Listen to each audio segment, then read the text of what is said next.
नमस्कार. तर कशा आहात तुम्ही सगळे? माझ्या नवीन व्हिडिओमध्ये पुन्हा तुमचं सगळ्यांचं एकदा स्वागत आहे. तर मी आज सगळ्यांना आवडणारी अशी तांदळाची खीर बनवणार आहे. ही बघा मस्त अशी. तर चला आता आपण ही खीर बनवायला चालू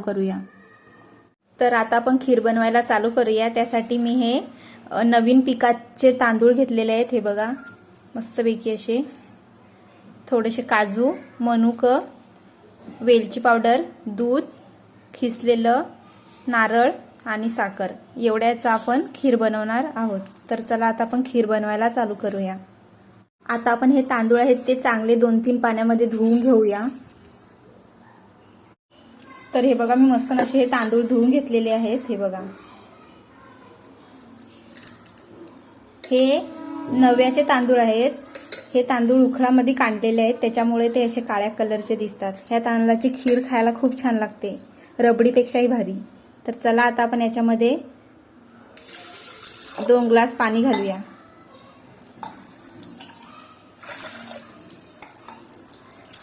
मी याच्यामध्ये 2 ग्लास पाणी घालून घेतलेलं आहे. आता आपण या तांदळांमध्ये थोडंसं मीठ घालूया चवीपुरतं थोडंसं. आता आपण कुकरचं झाकण बंद करू आणि गॅसवरती आपण हा कुकर ठेवून याला 4 शिट्ट्या देऊन घ्यायच्या आहेत.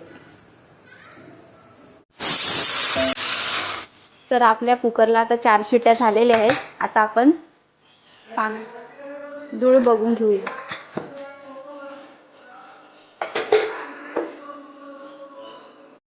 तर हे बघा आपले तांदूळ मस्त नशे शिजले आहेत. मस्त नशे किती छान. फक्त याला मी 4 शिट्ट्या देऊन घेतल्या. आता आपण याच्यामध्ये दूध घालूया.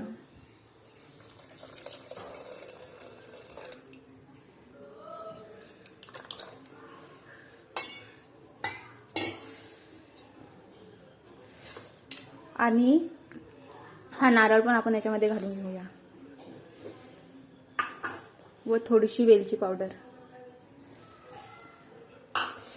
आणि हे कापलेले काजू आणि मनुक हे पण आपण याच्यामध्ये टाकून घेऊया. आणि आपल्याला जेवढी गोड खीर हवी तेवढी आपण साखर याच्यामध्ये घालायची आहे. आणि हे सगळं मिक्स करून परत एकदा आपण गॅसवरती याला 2 उकळ्या येऊन देऊया.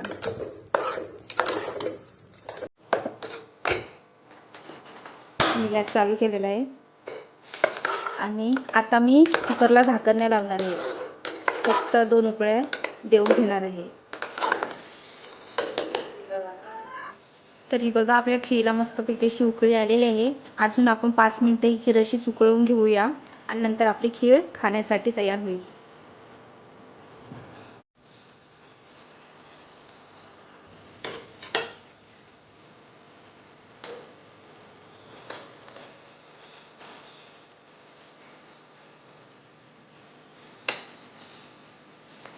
तरी बघा आपली नव्याच्या तांदळाची खीर सगळी शिजत आहे.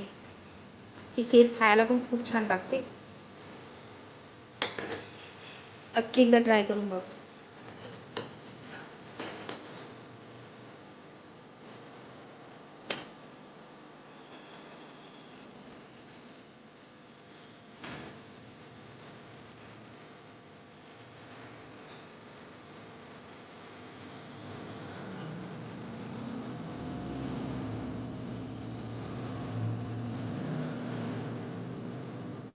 तर ही बघा आपली मस्त अशी ही खीर तयार आहे. ही बघा मस्त झाली. तुम्ही नक्की एकदा ट्राय करून बघा. नवीन तांदळाची खीर बनवून बघा, खूप छान बनते. ही बघा मस्त अशी झाली, रबडीपेक्षाही भारी लागते.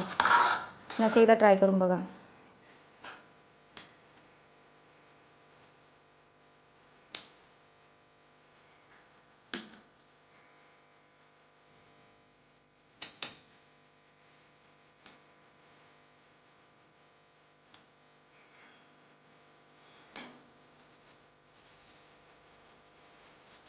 मस्तानी खीर पुरीसोबत खायची खूप छान लागते.